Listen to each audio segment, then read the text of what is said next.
Deadpool, superhero breakdown. Fun fact, Deadpool, Wade Wilson, is the only Marvel character who can exactly justify their excessive violence. Did you know that Deadpool is Canadian? Did you know he can't die because death is his bae? Did you know that underneath all his murderous ways, he actually has a heart of gold? Let's get into it. Overview. Deadpool is a fan favorite for many reasons. He's a ninja who uses guns. His propensity for witty banter in the middle of a fight is legendary. He's a mercenary who sometimes doesn't kill people and sometimes doesn't accept payment for the job. He's a loose cannon.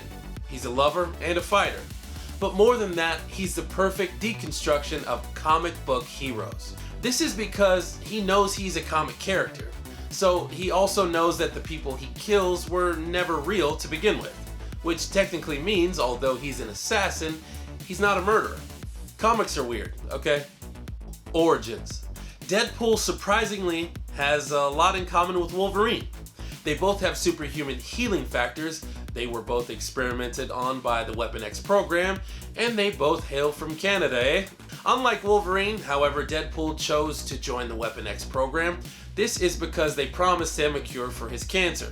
Although Weapon X doesn't have a cure for cancer in general, they were able to use knowledge and the little DNA taken from Wolverine's experiment to cure Deadpool's cancer. That's right, Deadpool's healing factor was donated to him by Wolverine. Powers. As mentioned, Deadpool has Wolverine's healing powers, such as being highly resistant to drugs and toxins, being immune to disease, having a super long lifespan, and being highly resistant to telepathy.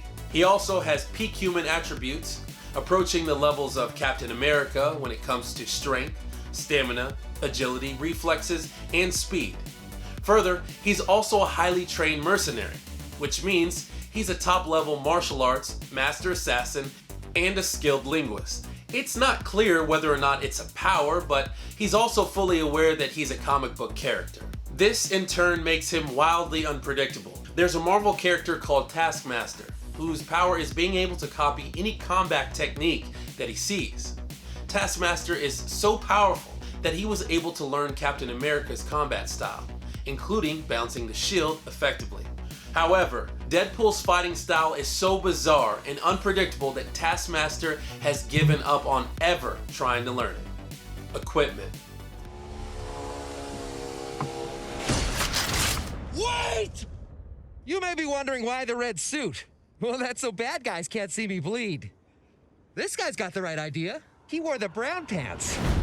Cue the music.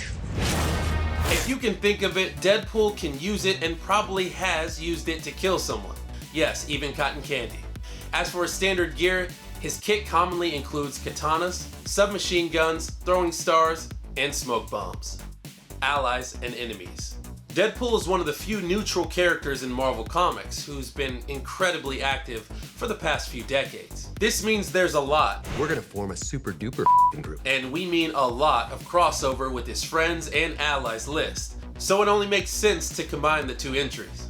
Deadpool was most famously allied with a character named Cable, who is the alternate reality future time-traveling son of Cyclops and Jean Grey. However, Deadpool has also fought against Cable as well. His fellow Weapon X graduate Wolverine has also fought alongside and against Deadpool. Deadpool has also fought alongside and against various X-Men groups and was a member of X-Force.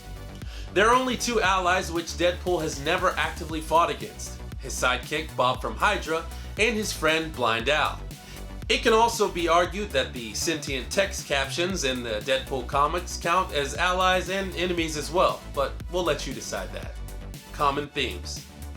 Deadpool's stories are quite often deceptively meaningful, which may explain why the character's so popular. While his comics can be read on different levels, there's no correct way to read them. Are we reading a story about Deadpool trying to get a movie made about his life? Or are we reading a story about the cloistered and often toxic society that is Hollywood? Or was the story actually about comics?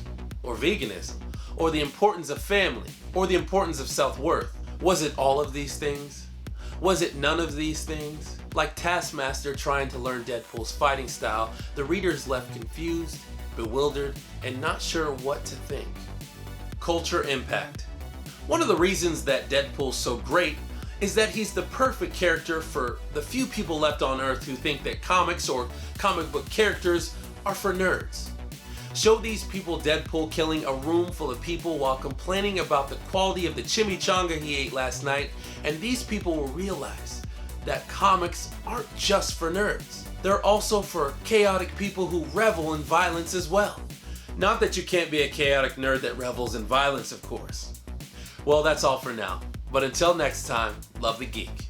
Peace.